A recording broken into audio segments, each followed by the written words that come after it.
এখানে নিয়েছি ট্যাকচালা মাছ। কড়াইতে দিয়ে দিলাম পরিমাণ মতো তেল। এবার এক এক করে মাছগুলো আমি ভেজে নিচ্ছি।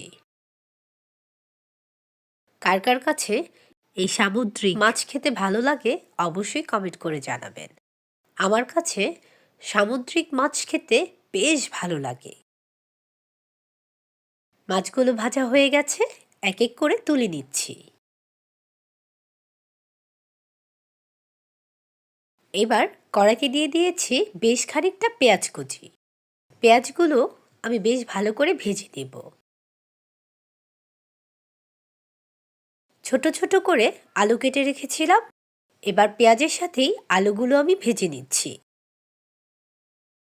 ভুনা তরকারিতে আলুটা দিলে তেমন একটা ভালো লাগে না, কিন্তু বাচ্চাদের জন্য আমি ছোট ছোট করে আলু দিয়ে দিলাম। দিয়ে দিচ্ছি পরিমাণ মতো লবণ 1 চা চামচ। এবার দিয়ে দিচ্ছি আদা রসুন বাটা 1 চা চামচ।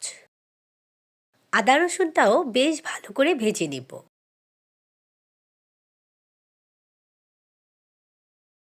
ছোট ছোট করে টমেটো কেটে রেখেছিলাম, দিয়ে দিলাম টমেটোগুলো। একই সাথে দিয়ে দিচ্ছি মটরশুঁটি। ভুনা তরকারিতে মটরশুঁটি দিলে কিন্তু খেতে বেশ ভালো লাগে। বাচ্চারাও খেতে খুব পছন্দ করে।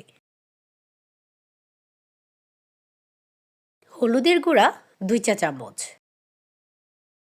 মরিচের গুঁড়া 1 চা চামচ। এবার মশলাটাকে বেশ ভালো করে কষিয়ে নিচ্ছি।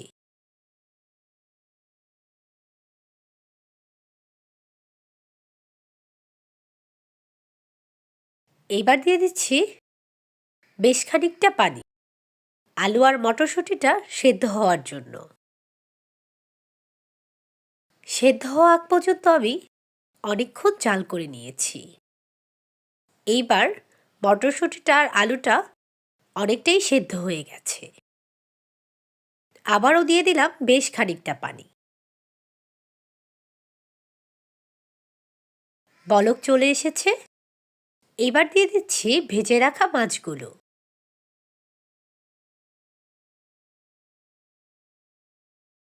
দিয়ে দিচ্ছি কয়েকটা কাঁচামরিচ। কিছুক্ষণ জাল করার পরে এবার দিয়ে দিচ্ছি ধনিয়া পাতা কুচি। গল্প করতে করতে ফাইনালি রান্নাটা আমার কমপ্লিট।